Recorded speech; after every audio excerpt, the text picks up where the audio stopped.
what to do if you are not receiving the AWS verification code OTP on your email address. So how you guys can fix that? There are some very simple methods to fix that thing. Yep. So if you're new to the channel, make sure you like, subscribe to our channel, and hit the bell icon so you won't miss any future updates.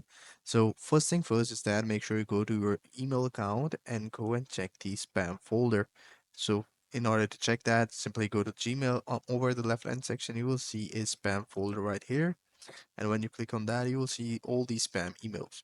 So the next step is you have to check whether you have entered the right email address while connecting with the AWS. If not, provide the right email. And if you have already provided the right email, what you guys can do is to contact the AWS help support. That way, you will be able to get the help for the verification code. So here's the support link. For example, all you guys can do is to go to the AWS website, and there will be support website.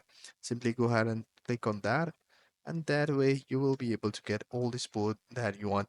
For example, you can go to the support center, and then you can access the customer service, and that way they will help you out in order to solve this issue. So this is how you guys can do it. I hope you find this video helpful. Take care. Bye bye.